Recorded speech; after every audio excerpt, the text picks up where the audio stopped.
pendu. Appelez un médecin, vite! Allez, dépêche-toi, détache-le.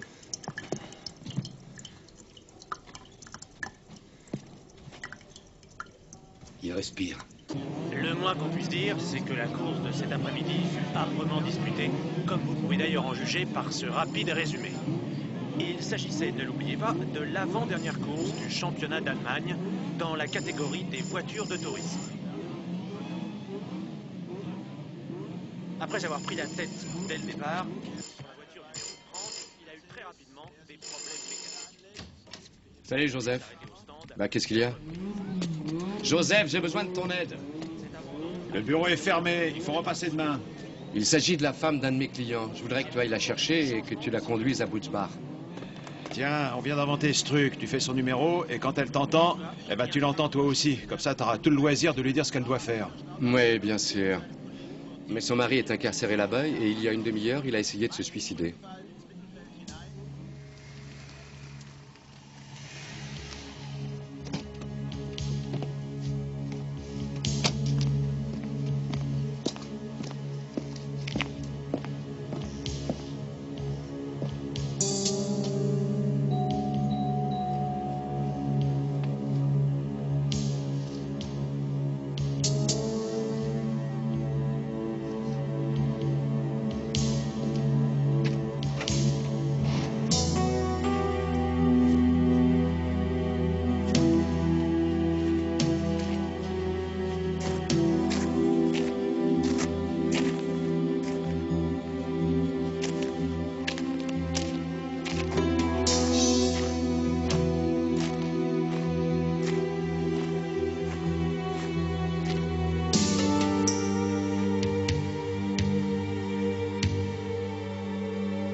Y a quelqu'un?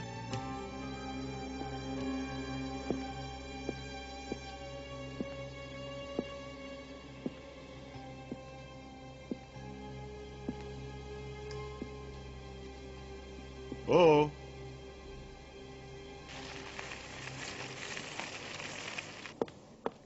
Excusez-moi, madame. Qui êtes-vous? Et d'abord, comment êtes-vous entré ici? C'est simple, la porte était ouverte, alors... Je cherche madame Niemann. C'est moi. Que voulez-vous? Je suis Joseph Matula. Maître Franck m'envoie, il a essayé de vous joindre au téléphone. Je suis très occupée. J'ai la charge de cette maison. C'est à quel sujet? Il s'agit de votre mari.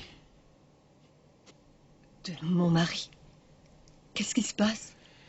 Je n'en sais rien. Je ne voudrais surtout pas vous inquiéter. On m'a seulement demandé de vous conduire là-bas. J'arrive tout de suite. Il faut que je m'occupe de ma fille avant. C'est pas la peine, maman. Je me débrouillerai. Félix m'aidera. Mais tu ne sais pas quand il reviendra. Il va rentrer. Il avait promis qu'il serait revenu à temps pour le dîner. Et s'il avait changé d'avis? Arrête de te tracasser, maman. Je ne suis plus une petite fille, que tu le veuilles ou non. C'est ma fille, Yuta. Il faut que je prenne quelques affaires. Voulez-vous m'accompagner?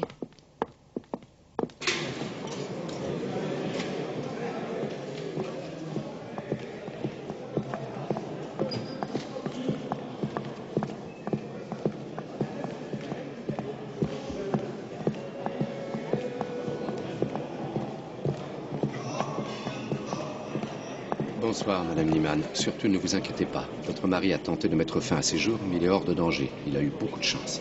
Il a voulu se tuer. Oui, mais on l'a découvert à temps et on a pu le ranimer. Dieu soit loué. Mais pourquoi? Est-ce qu'il leur a dit pourquoi? Personne n'a pu encore lui parler. Il est toujours en état de choc, mais le médecin vous autorise à le voir quelques instants. Je ne sais pas si je pourrais. Entendons-nous bien, Madame Niemann. Personne ne vous oblige à le voir. Si je veux le voir. J'ai très envie de le voir. Alors venez avec moi.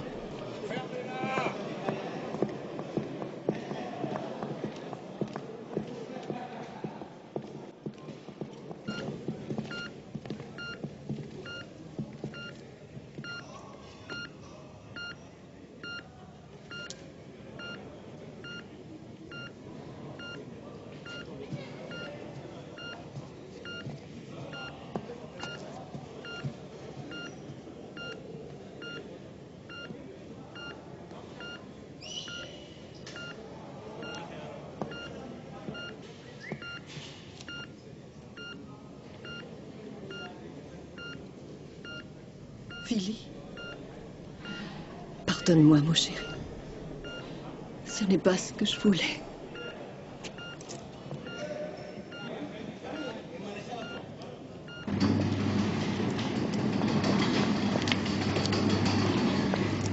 Comme vous le savez, le procès de votre mari commence en principe après-demain, ce qui m'embarrasse beaucoup.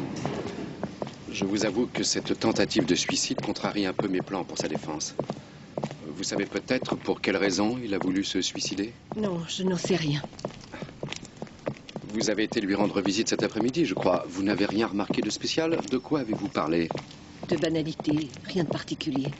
Surtout de la maison et de tous les problèmes créés par son absence. En somme, de rien qui aurait pu justifier son suicide. Tout à l'heure, quand vous étiez dans sa cellule, j'ai entendu par hasard que vous lui avez dit « Non, ce n'est pas ce que je voulais ». De quoi vouliez-vous parler? Ça n'a rien à voir avec tout ça. On a trouvé une lettre d'adieu écrite par votre mari. Où est-elle? Chez le procureur général. Que disait-elle? Ça, je n'en sais rien. J'espère seulement qu'il n'a pas écrit des choses qui risquent d'aggraver son cas. Vous êtes sûr que vous ne savez rien? Vous devriez peut-être réfléchir encore. Ça peut être important pour lui, vous savez. J'ai été mandaté par votre mari pour le défendre, ce qui veut dire que je dois faire tout ce qui est en mon pouvoir pour l'aider, sans faire de sentiments. Et s'il le faut, en allant même contre vos propres intérêts. Je vous prie de bien vouloir m'excuser, mais j'aimerais rentrer. Bien sûr, Monsieur Matula va vous reconduire. Merci. Je vais prendre un taxi. Non, non, ça me fait plaisir. Je déteste passer mes nuits à dormir. Je le raccompagne. Merci.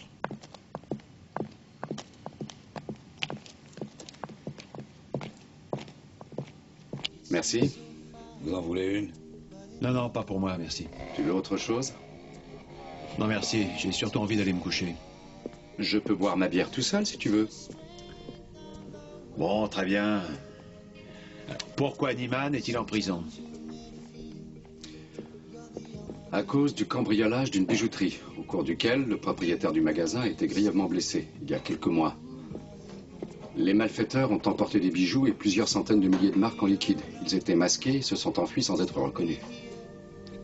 Alors comment la police a-t-elle su que Niemann était dans le coup? Le bijoutier a pu déclencher l'alarme et quand les policiers sont arrivés, ils ont vu les malfaiteurs s'enfuir dans une grosse Mercedes.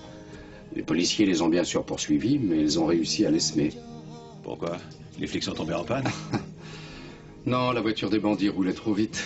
Si vite d'ailleurs qu'ils ont été chopés par un radar qui a réussi à prendre une excellente photo. Tout y est. La voiture, le numéro d'immatriculation, mais pas les têtes des passagers. Ils avaient pris la précaution de baisser les pare-soleils.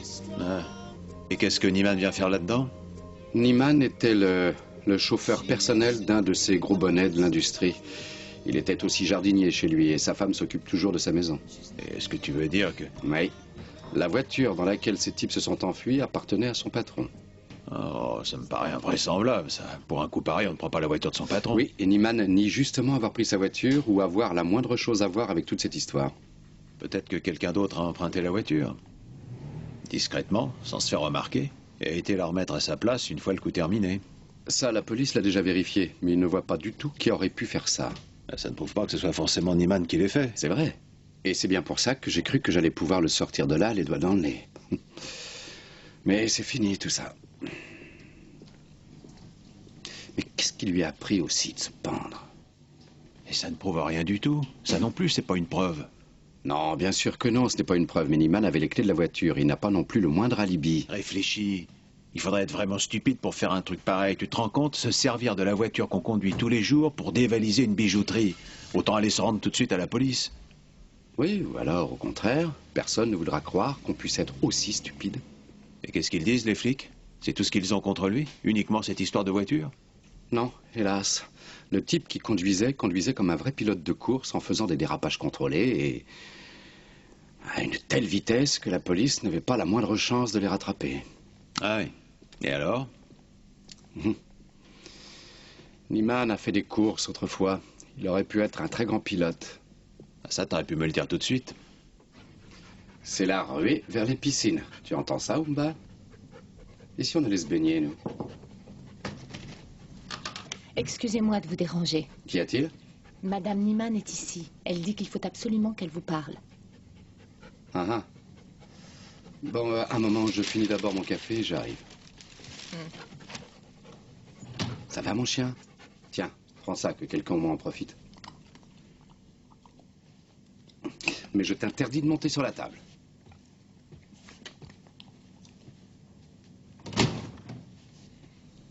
Bonjour, Madame Niemann. Bonjour, Maître Franck. Asseyez-vous, je vous en prie. Vous vous êtes souvenu de quelque chose?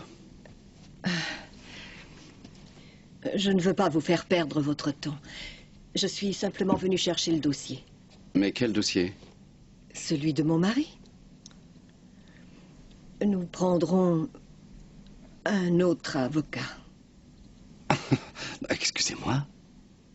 Juste avant le procès, il commence demain. Oui, je sais, mais mon mari ne veut plus que ce soit vous qui le défendiez.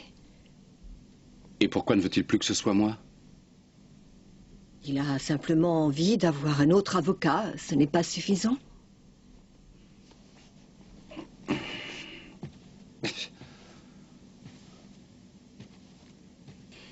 Essayez de me comprendre, Madame Niemann. Votre mari a bien sûr le droit de changer d'avocat quand il le désire. Mais le moment me paraît assez mal choisi. Est-ce que ça a un rapport avec sa tentative de suicide? J'aimerais mieux ne pas en parler. Alors, est-ce que ça a un rapport avec les questions que je vous ai posées hier soir? Vous m'avez trouvé trop indiscret, peut-être. Je suis venue vous demander d'assurer la défense de mon mari il y a quelque temps déjà. Aujourd'hui, je viens pour vous dire qu'il ne veut plus de vous.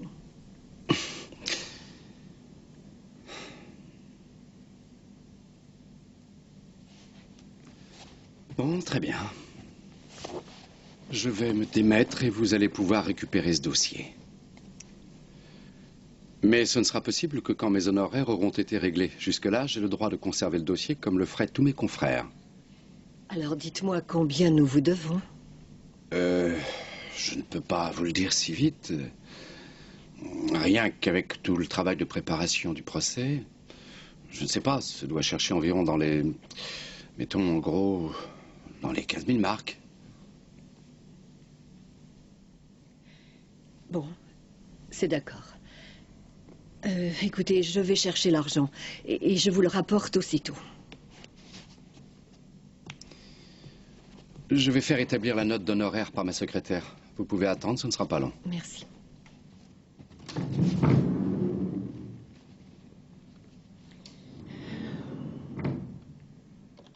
Faites-moi une facture pour l'affaire Niemann de 15 000 marks. Combien? 15 000 marks. Là-tu là? Oui, c'est moi, Rainer. Écoute, tu vas prendre ta voiture et tu vas venir ici tout de suite. Oh, ça a l'air urgent. Pourquoi, ton chien t'a fait tomber? Tu t'es cassé la jambe? Arrête de faire l'idiot et écoute-moi. Madame Niemann est là et elle ne veut plus que je défende son mari. Peut-être qu'ils sont pas satisfaits de tes services. Ça m'est déjà arrivé, à moi. Non, il y a sûrement une autre raison. Je lui ai demandé de me payer mes honoraires 15 000 marks en tout. Pour quelques heures de travail. C'est absurde, tu comprends, c'est beaucoup trop. Ça représente 100 fois ce qu'elle devrait payer. Allez. Et pourtant, elle a accepté. Elle n'a même pas tiqué et elle veut me payer tout de suite. De quoi tu te plains? Mais enfin, où va-t-elle trouver cette somme? Il y a quelques jours, Niemann m'avait demandé des délais. Il disait qu'avec leur fille handicapée, ils arrivaient à peine à s'en sortir, qu'ils n'avaient pas la moindre économie, et tout d'un coup, Madame Niemann débarque et me dit que ce n'est pas un problème. Tu trouves pas ça bizarre, toi? Ouais, t'as raison. C'est vrai que c'est assez curieux. Oui, c'est vrai. Bon, écoute, il faut que tu rappliques ici. Je vais essayer de la retenir encore 10 minutes, comme ça tu pourras la filer. D'accord? C'est comme si j'étais déjà là. Excusez-moi, vous êtes libre, monsieur? Oui, montez.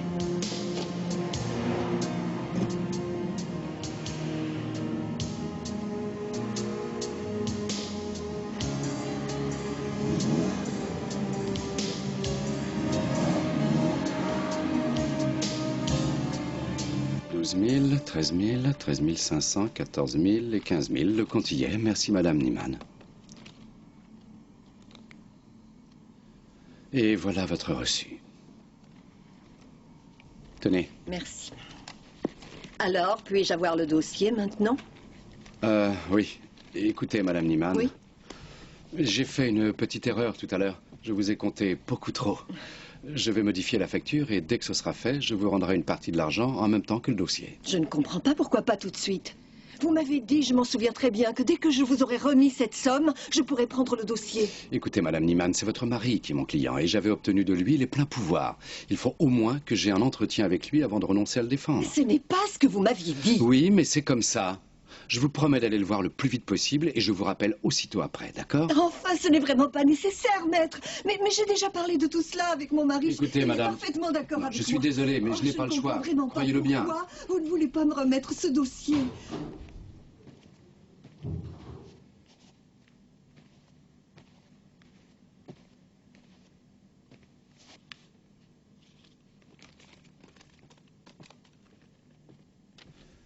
Ça fait 15 000. 15 000 marques. Ouais. Exactement ce qu'il me faudrait.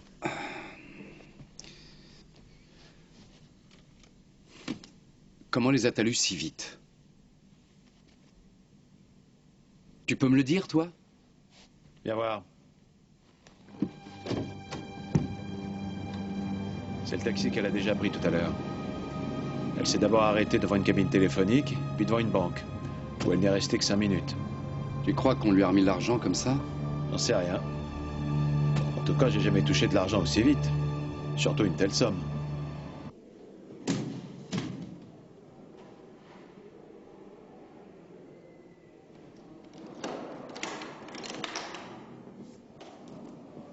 Bonjour, monsieur Niemann.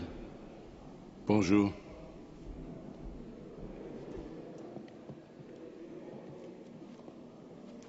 Je vous en prie.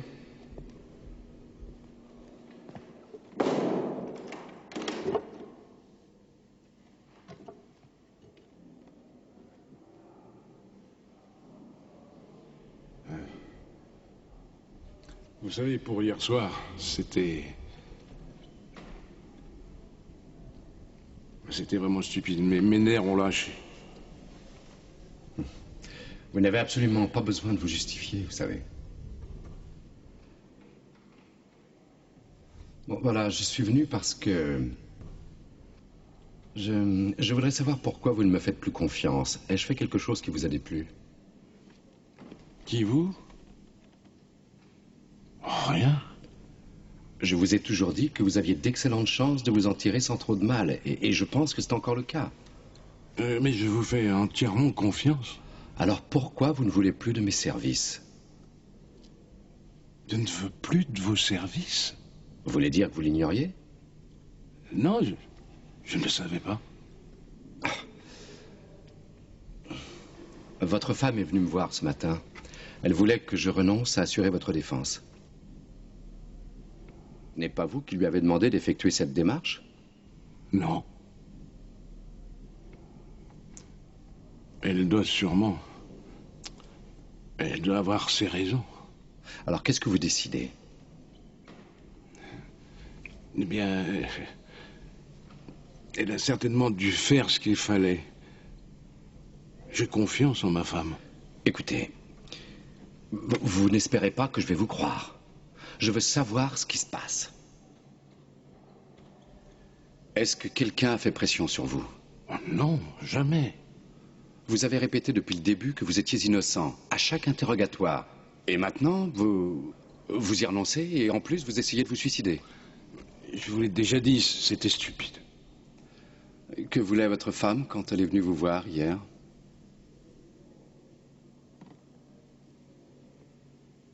Pourquoi cherche-t-elle à se débarrasser de moi? Est-ce que je dérange ses projets?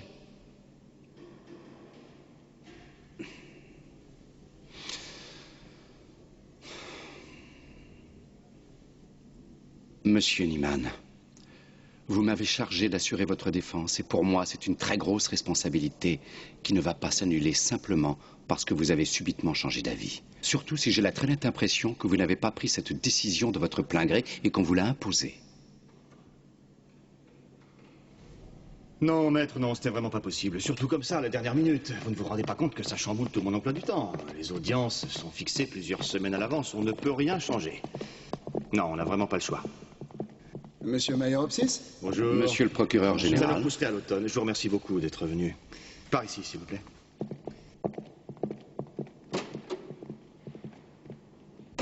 J'espère que j'ai mal entendu. Maître Franck voudrait qu'on repousse le procès Niemann un jour avant le début de l'audience. Comme vous devez le savoir, Monsieur Niemann a tenté de se suicider hier soir. Oui, heureusement son état est sans gravité. Il peut parfaitement être jugé. J'ai téléphoné au médecin de la prison. Sa tentative de suicide a un rapport direct avec son procès. Et tant que les raisons de son geste resteront inexpliquées, je ne vois pas comment il pourrait être jugé avec la sérénité nécessaire. Ces raisons sont parfaitement connues, cher maître.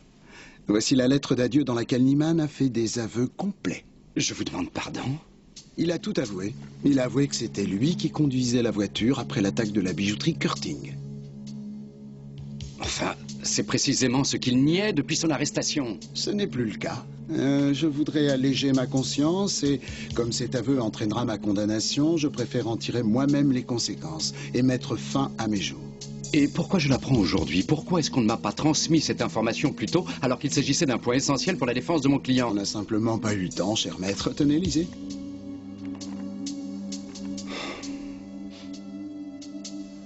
Non, désolé.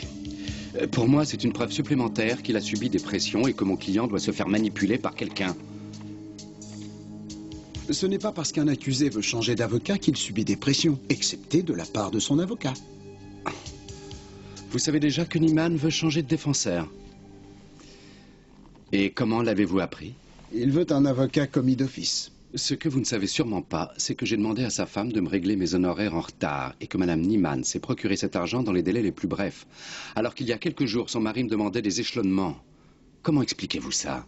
Auprès de qui a-t-elle obtenu cet argent? Qu'est-ce que vous voulez dire? Je veux seulement dire que quelqu'un d'autre a payé à sa place. Mais ça, ce n'est pas défendu. Même si ce quelqu'un a acheté les aveux de Monsieur Niemann? Qui aurait intérêt à ce qu'il fasse des aveux? L'attaque de la bijouterie a été commise par 3 personnes en tout, ce qui a été confirmé par plusieurs témoins. Pour l'instant, vous n'avez toujours pas réussi à identifier ne serait-ce qu'un des 2 autres malfaiteurs. Et vous pensez qu'il paierait pour Niemann, afin que celui-ci ne donne pas leur nom? Bien sûr. C'était l'idéal pour eux si Niemann faisait des aveux. Comme ça, son procès sera réglé au plus vite et toute cette histoire sera oubliée. Très bien, alors, nous allons tirer cela au clair. Dans mon bureau, messieurs. Madame Niemann, ce n'est pas un interrogatoire. Vous n'êtes pas obligée de me répondre. Mais vous m'avez bien dit que vous étiez prête à le faire. Oui. Alors, dans ce cas, dites-nous, s'il vous plaît, d'où provenait l'argent avec lequel vous avez réglé les honoraires de Maître Franck? Maître Franck doit absolument rester. Maître Franck est toujours l'avocat de votre mari, madame. Il l'était. Je l'ai payé et je l'ai congédié. Oui, mais votre mari ne m'a ni payé ni congédié. Et c'est lui, mon client. Nous avons décidé que je continuerai à le défendre jusqu'à ce qu'il ait trouvé un autre avocat. Mon mari n'a plus besoin d'avocat. Il a fait des aveux complets, n'est-ce pas suffisant? Ce n'est pas la question, madame Niemann. Votre mari est accusé de vol avec violence et de tentative de meurtre. Il faut qu'il ait un avocat qui puisse le défendre à son procès. Le code de procédure pénale en fait une obligation formelle. D'où proviennent ces 15 000 marks, madame Niemann? De votre compte? Ou avez-vous emprunté cet argent à votre banque? Si vous avez demandé un crédit, ce doit être facile à vérifier. À moins que vous n'ayez eu cet argent chez vous. Dans un bas de laine. Madame Niemann est allée chercher cet argent elle-même à la banque. Quelqu'un peut en témoigner. Madame Niemann, est-ce que cet argent provient de l'attaque de la bijouterie Curting? Non, oui, enfin, non, Il faut choisir. Oui ou non. Oui. Vous confirmez donc que votre mari a bien participé à ce cambriolage? Votre mari a déjà fait des aveux par écrit, vous le savez, madame Niemann. Vous ne pouvez plus lui porter préjudice. Alors c'est bien ça, cet argent provient bien de sa part. Oui. Comment l'avez-vous eu? Je l'ai retrouvé. Où? Dans une cachette. Vraiment? Alors vous devriez pouvoir nous montrer cette cachette. Nous y trouverions le reste de l'argent et tous les bijoux volés, n'est-ce pas? Je n'ai retrouvé que quelques milliers de marques. Qui vous avait parlé de cette cachette? Mon mari. Il m'a dit où elle était. Ça me paraît difficile, sauf bien sûr si votre mari vous en a parlé avant d'aller attaquer la bijouterie. Je ne vois pas pourquoi ce serait difficile. Parce que votre mari a été arrêté juste après le cambriolage et qu'à ce moment-là, vous étiez chez le médecin avec votre fille. Du moins, c'est ce que vous avez déclaré. J'ai été voir mon mari plusieurs fois en prison. Ces visites sont toujours surveillées très étroitement, Madame Niemann. Vous n'êtes pas resté une seconde seul avec votre mari. Ou peut-être voulez-vous nous faire croire qu'il vous a dit où se trouvait l'argent et les bijoux devant les gardiens? C'est ça? Qu'avez-vous à répondre à ça, Madame Niemann? Son avocat est resté seul avec lui. Ce qui veut dire? Les visites des avocats ne sont jamais surveillées, vous le savez très bien. Est-ce que vous voulez dire que c'est par Maître Franck que votre mari vous aurait fait passer ces informations, ou est-ce que je me trompe? Oui. Vous savez très bien que c'est faux, Madame Niemann. Non, c'est la vérité. Non, ce n'est pas vrai. Alors pourquoi avez-vous inventé ça? Pourquoi mentez-vous? Si vous ne voulez pas que j'en parle, alors arrêtez de me poser des questions. C'est moi qui me pose des questions maintenant. Si vous ne revenez pas sur vos déclarations, cela risque de créer des conséquences très graves pour Maître Franck. Il y aura une enquête, il sera peut-être même poursuivi. Je dirai toujours la même chose parce que c'est la vérité. Madame Niemann, si vous avez l'intention de maintenir toutes ces accusations, vous devrez le faire en prêtant serment. Je le ferai. Je prêterai serment. Si elle ne revient pas sur ces déclarations, eh bien moi je risque d'être jugé pour complicité et recel. Oui, en admettant qu'il la croit. Et pourquoi ne la croirait-il pas? Ça paraît très plausible, ça s'est déjà produit. Réfléchis, l'avocat d'un type peut sortir des informations de prison pour que la femme de son client puisse retrouver l'endroit où est caché l'argent et pour qu'elle puisse le payer avec une partie de cet argent. Ils n'attendent que ça, mes chers amis les magistrats. Tu penses bien? La vérité finira bien par éclater. Ah oui, tu crois ça? Et par quel miracle, dis-moi? Je pensais que tu étais détective privé, que c'était justement ton boulot de te débrouiller pour faire éclater la vérité. Mais pour une fois que j'ai besoin de toi, naturellement, monsieur a mieux à faire. Je crois pas que t'exagères un peu, là. Tu m'avais bien demandé de trouver où Madame Niemann avait obtenu cet argent, je me trompe pas. Et alors? Eh bien, j'ai trouvé d'où il venait. Il vient d'une banque. Et qui s'est arrangé pour qu'elle l'obtienne de cette banque? Qui est-ce? De quoi il a l'air? Où on peut le trouver? Quel est son nom? Et à qui elle a téléphoné avant? C'est ça que tu aurais dû trouver. Tu veux que je m'en charge? Fallait le dire.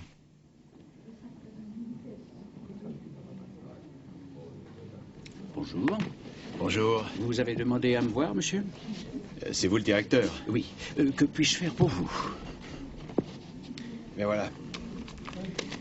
Voici 15 000 marks que j'ai trouvées juste devant votre porte. Ils doivent appartenir à un de vos clients. Alors j'aimerais les lui rendre. Ce geste vous honore, monsieur. Je vais voir ce que je peux faire. Je voudrais les rendre à votre client. Ah oui, naturellement.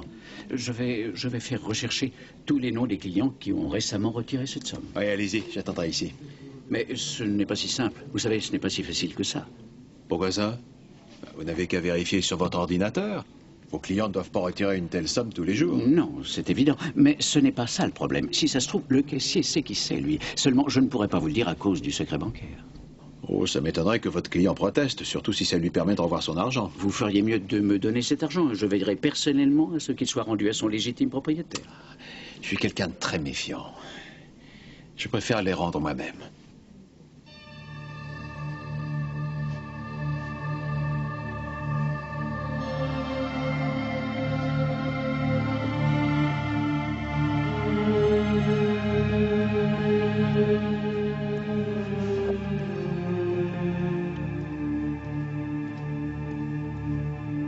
Messieurs, notre directeur, M. Dornagon, est prêt à vous recevoir.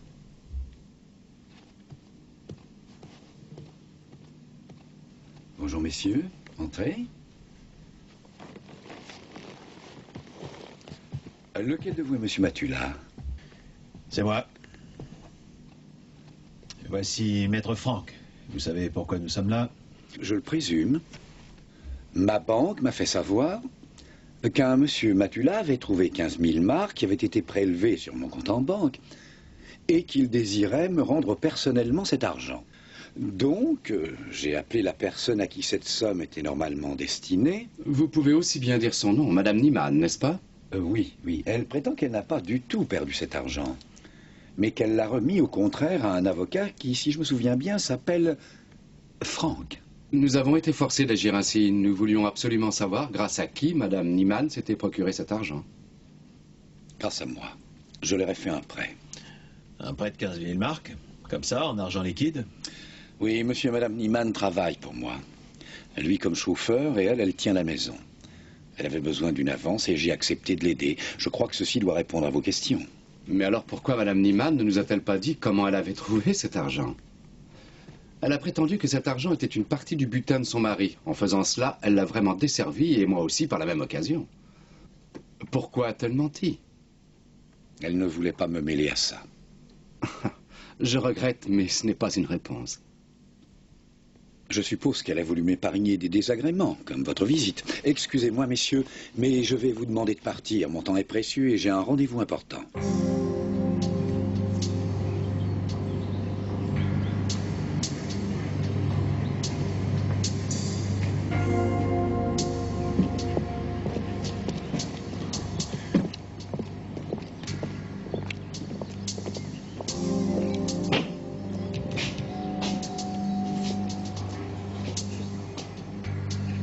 Hein? Elle est peut-être dans la grande maison.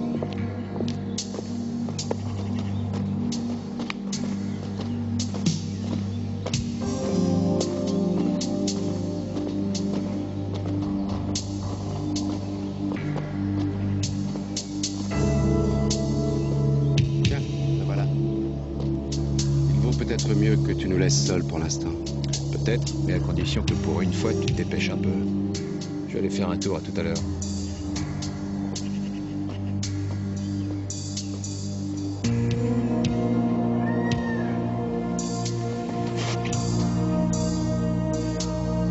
Bonjour, Madame Niemann.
Vous nous avez créé d'énormes difficultés à votre mari et à moi, mais vous pouvez encore tout arranger si vous le désirez. Ce n'est pas vrai. Ce n'est pas moi qui ai mis mon mari en difficulté. Il s'y est mis tout seul sans que personne ne l'aide. Alors c'est moi que vous mettez en difficulté avec votre histoire de butin caché. Vous savez bien que vous avez inventé toute cette histoire. Oui, pour me débarrasser de vous. Et parce qu'apparemment, c'était la seule solution. Madame Niemann, ce que vous cherchez à faire, ça ne me regarde pas. Je suis l'avocat de votre mari et la seule chose qui m'intéresse, c'est de savoir comment on pourrait l'aider. Alors vous allez revenir sur la déclaration dans laquelle vous m'avez mis en cause et vous allez leur dire comment vous avez réussi à trouver les 15 000 marques que vous m'avez remis. Si vous refusez, je me verrai obligé de porter plainte contre vous. Maman! Oui, qu'y a-t-il? Excuse-moi de te déranger, mais il faut que tu viennes. Oui, un instant, j'en ai pour 1 minute. C'est urgent. Oui. Excusez-moi de vous laisser, mais on a besoin de moi.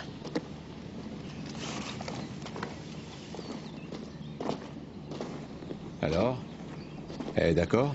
Je n'en sais rien, on verra bien. En tout cas, elle va sûrement réagir. Sa fille est venue la chercher, il a sûrement dû se passer quelque chose parce qu'elle m'a laissé tomber d'un seul coup. Je peux te dire ce qui s'est passé. Son patron vient de rentrer avec un garçon qui doit avoir 16 ou 17 ans. Et le gamin ne tenait pas sur ses jambes. Je suis venu vous dire que j'étais décidé à vous défendre, monsieur Niemann.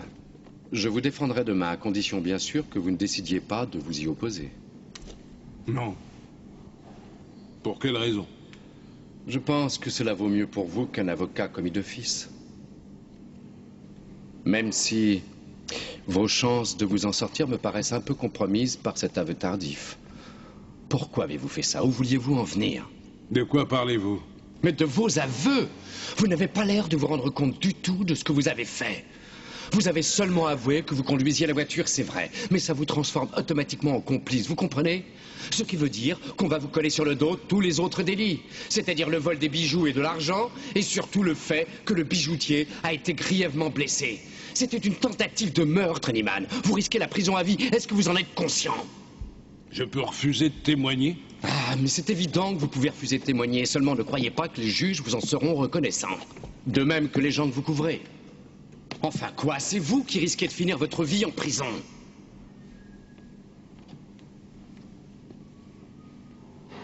Pour qui allez-vous payer, Niemann? Pour Félix? Ben, quel Félix? Vous ne connaissez pas le fils de votre patron? Félix Donhagen? Vous voulez plaisanter? Qu'est-ce qu'il vient faire ici? Je n'en sais rien, je vous le demande. Est-ce que Félix a des problèmes? Non, il n'a pas de problème. Il a un père très riche. Oui, c'est vrai. Bien, on se revoit demain pour le procès.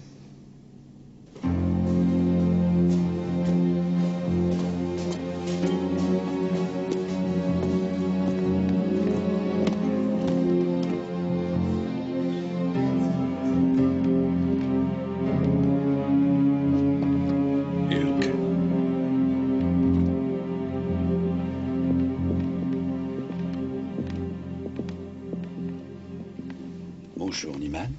Vous allez bien, monsieur? Écoutez-moi, Niemann, quel que soit le verdict prononcé aujourd'hui, je veillerai sur votre femme et sur votre fille. Ce n'est pas lui qui pourra les aider. Je tenais à vous le dire personnellement. Je m'en souviendrai. Merci, monsieur. Bonjour, monsieur Niemann. Bonjour.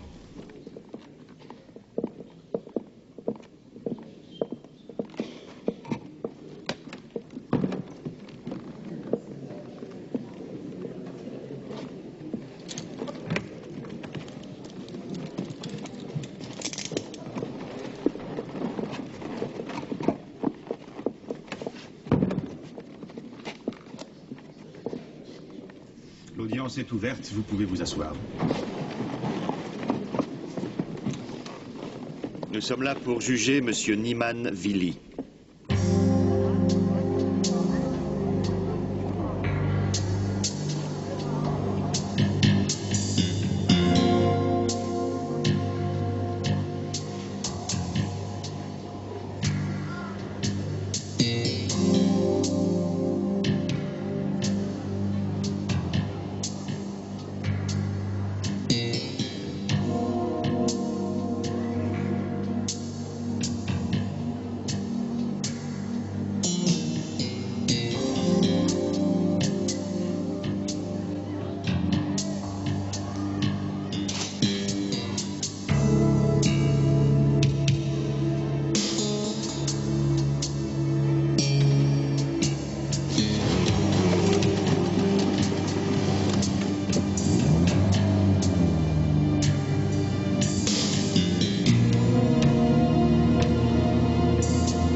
Ces actes correspondent tout à fait au délit de vol avec violence pour association de malfaiteurs, tel qu'il est défini à l'article 250 du Code pénal, et à une tentative d'homicide, telle qu'elle est définie à l'article 211, paragraphe 1 du Code pénal.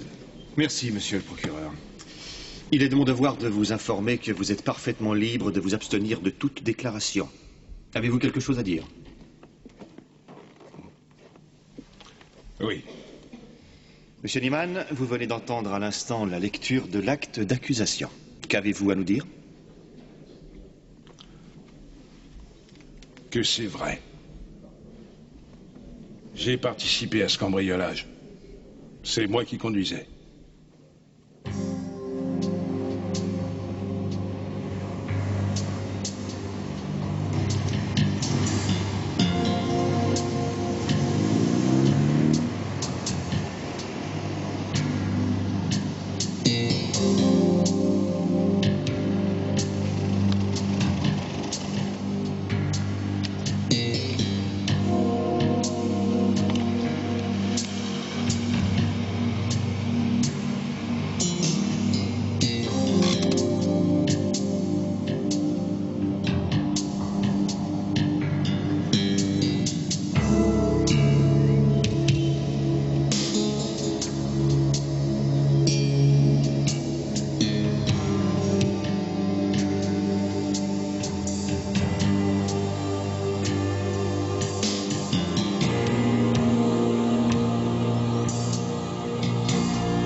Je ne les avais jamais vus avant. On s'est connus par hasard. Dans un bistrot où j'étais encore jamais allé. Et là, ils ont réussi à me convaincre de participer à ce vol. On pensait que ce serait plus sûr pour tout le monde si aucun de nous ne connaissait le nom des deux autres. Comme ça, on ne pourrait pas se trahir. Avez-vous d'autres questions, monsieur le procureur? Non, pas pour l'instant. Maître? Oui, j'aimerais poser une question à monsieur le procureur. Monsieur le procureur, êtes-vous satisfait de la façon dont se déroule ce procès? Car enfin, l'accusé fait des aveux, et il va être condamné, même si ses aveux ne sont pas crédibles. Gardez ces arguments pour votre plaidoirie, maître. Pourquoi ne lui demandez-vous pas où il a caché son butin? Pourquoi vous n'insistez pas pour qu'il vous donne les noms de ses complices? L'accusé a déclaré qu'il ne savait pas où avait été caché le produit du vol, puisqu'il a été arrêté tout de suite après. Et il vient de nous dire qu'il ne savait pas comment s'appelaient ses deux complices. Alors je ne vois pas ce que je pourrais faire de plus. Est-ce que vous avez encore des questions à poser à l'accusé, maître? Non, pas d'autres questions. Bien, nous allons passer à l'examen des preuves.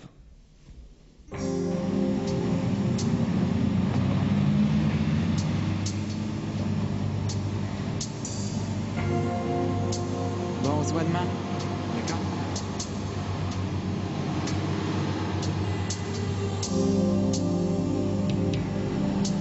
Dis donc, t'aurais pas une sacoche à outils sur ta moto?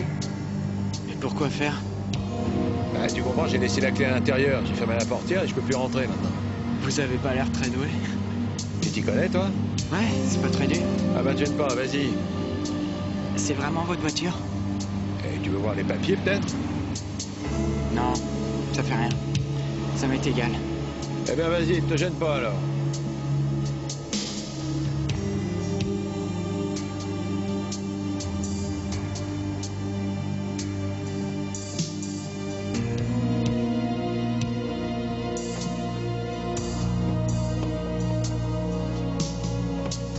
Génial! Voyons, comment t'as fait si vite? Si on vous le demande, vous direz que vous savez pas. Ah, t'es vraiment doué. C'est comme pour les avions. C'est ceux qui savent pas piloter qui les connaissent le mieux. Mais pourquoi vous dites ça? Je sais aussi conduire. Bon, avec papa, hein, juste pour sortir la voiture du garage. En Paris? Ah bah, ça dépend ce que tu entends par conduire. Vous allez voir. 100 marques. 100 marques? T'es si riche que ça?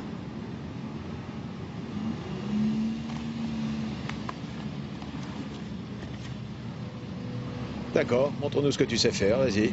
Tu sais où on peut aller? Ouais, je connais un endroit parfait. Très bien, allons-y. Je vous dirai où c'est. D'accord. Madame Zeugin, vous avez dit à la police qu'un des malfaiteurs vous avait retenu quand vous aviez voulu vous enfuir de la boutique. Est-ce que c'est exact? Oui, et il avait un poignard. Et comment a-t-il fait pour vous retenir? Est-ce qu'il vous a attrapé par là? Est-ce qu'il vous a attrapé par ici? Ou bien Il m'a encore par là? attrapé le poignet. Alors vous avez dû voir sa main. Est-ce que c'était cette main? Est-ce que c'était la main vigoureuse d'un adulte? Ça, je n'en sais rien. J'étais terrorisée, j'ai uniquement vu son couteau, c'est tout. Et quelle était la taille de cet individu? Est-ce qu'il était aussi grand et musclé que l'accusé? Je ne sais pas, moi.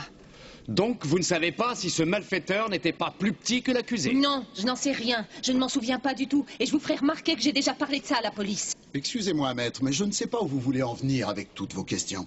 J'essaie de prouver à la cour que ce malfaiteur et l'accusé sont deux personnes différentes. Et ça, alors que l'accusé a avoué avoir bloqué la porte et ensuite conduit la voiture dans laquelle ils se sont enfuis. Je voudrais aussi faire comprendre à mon client que ses aveux sont absurdes et qu'il ferait bien mieux de nous dire enfin la vérité. On y va?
Félicitations. Tu les as bien mérités, tes 100 marques. Comment tu t'appelles? Félix. Tu conduis très bien, Félix. Qui t'a appris à conduire comme ça? J'ai appris tout seul. Oh, je te crois pas. Tu conduis comme un vrai pro. Je suis sûr que quelqu'un t'a donné des cours. Ouais, c'est vrai. Qui ça? Le chauffeur de mon père. Et pourquoi il te laisse conduire? Pourquoi est-ce qu'il prend ce risque? Je comprends pas. Eh bien, il a été coureur autrefois. Seulement pour lui, ça n'a pas bien marché. Il avait pas le fric. Et il a pas d'enfant? Si, une fille. Elle est dans une chaise roulante. Ah. Et c'est pour ça qu'il t'apprend tout ce qu'il sait? Ouais. Il y a un peu de ça. Il a bien travaillé. T'es vraiment très fort. T'as du cran et tu réagis très vite. On sent bien qu'avec un volant, tu peux faire ce que tu veux. Et il n'y a pas qu'avec ça.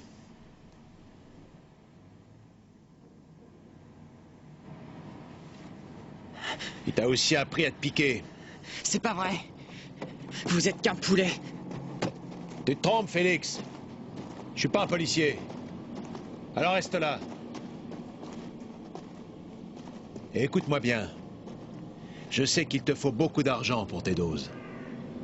Et que c'est difficile à trouver sans voler. Et tu es peut-être un voleur. Je veux parler du cambriolage de la bijouterie Curting, pour lequel le chauffeur de ton père aurait soi-disant conduit sa voiture ce jour-là. Pourquoi soi-disant? Il avait les clés, non? Ton père les avait aussi. T'as très bien pu les lui emprunter. Et tu sais conduire. Tu es capable de semer n'importe quel policier. C'est pas vrai. Tes copains ont fait le coup avec toi. 2 petits drogués, exactement comme toi. Vous dites n'importe quoi. Je parie que ton père t'a coupé les vivres quand il a découvert ce que tu faisais avec ton argent. C'est Niemann qui a fait ça. C'est lui qui conduisait la voiture. D'ailleurs, il a tout avoué aux flics. C'est vrai. Et après ça, il a essayé de se suicider. Pourquoi? Parce que tu l'avais déçu? Parce qu'il se sentait responsable de toi? Parce qu'il te considère comme son propre fils? Si tu ne veux pas avouer, Félix, t'en fais pas, ta copine Utah le fera pour toi. Son père est en prison pour te couvrir. Mais Utah nous dira tout pour l'en faire sortir. Tu ne veux pas lui épargner ça?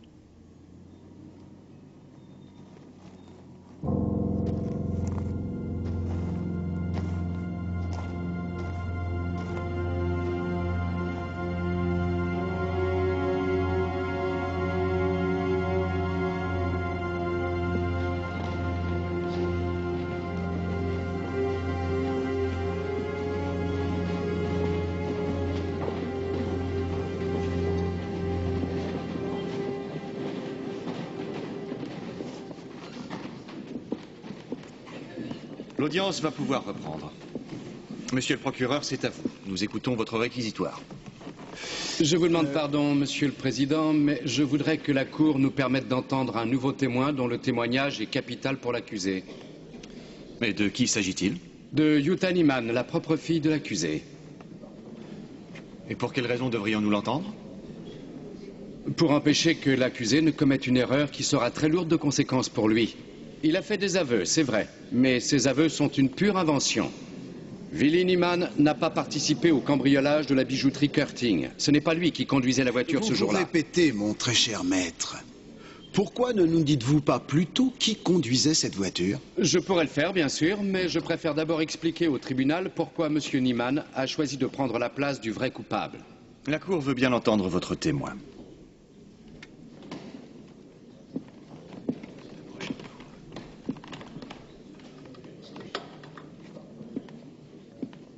Vous êtes mademoiselle Utah Niemann? Oui. Quel âge avez-vous, mademoiselle? Et donnez-nous également votre adresse et votre profession, si vous en avez une. J'aurai 19 ans le mois prochain. Je vais encore à l'école et j'habite pour le moment chez mes parents. Vous savez que votre père est accusé d'avoir participé à un vol à main armée. La défense vous a cité comme témoin pour prouver que cette accusation était fausse. Je suis obligé de vous informer que rien ne vous oblige à témoigner pour ou contre lui. Mais je suppose que si vous êtes ici, C'est justement parce que vous estimez que vous devez témoigner. Oui. Très bien. Alors dites-nous, s'il vous plaît, tout ce que vous savez sur cette affaire. Oui. Je suis handicapée depuis ma naissance. Mes parents étaient ravis de travailler pour Monsieur Dornhagen. Nous avons une jolie maison. Elle est vraiment très bien, très confortable. Et pratique aussi pour mon fauteuil roulant. Ma mère ne voulait pas que nous perdions tout ça. Elle voulait que Monsieur Dornhagen nous garde chez lui.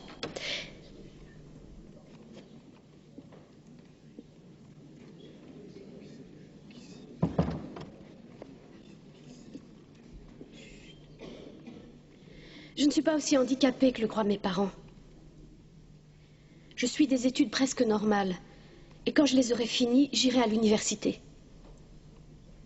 Je n'ai pas peur de ce qui m'attend. Je ne voudrais pas vous paraître sans cœur, mais est-ce que nous pourrions en venir aux faits? Nous aimerions que le témoin nous dise qui conduisait la voiture ce jour-là.